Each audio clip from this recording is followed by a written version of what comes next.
Bonsai šuma u fosilnom panju, imitacija planine. Možete vidjeti,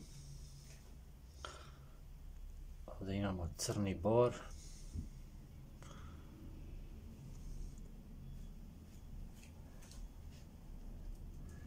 divlja kruška, ovdje prolazi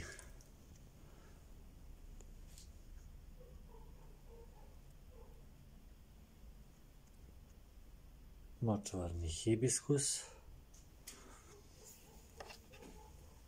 pokrivači tla,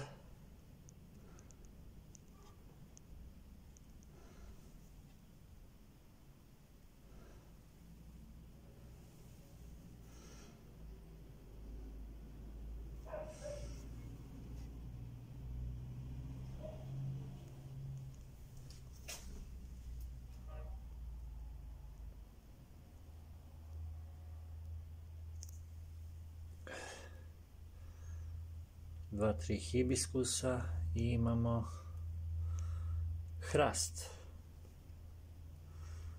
ožičen. Možete vidjeti panj kako izgleda, savršenstvo za imitaciju planine. Vidite, ostalo je da se lakira kako bismo produžili vek i ova kreacija bonsai modela došla do savršenstva.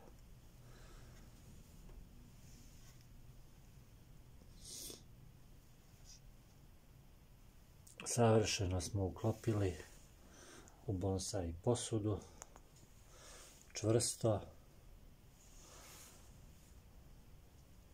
Mislimo da će to biti jedan prelep model. Evo imamo i kamen koji je urastao u panj.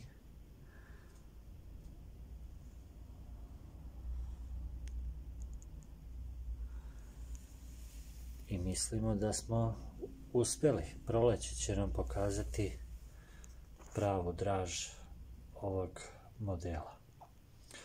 Posjetite našu stranicu Bonsai Vremeplov. Hvala vam što nas pratite. Pozdrav!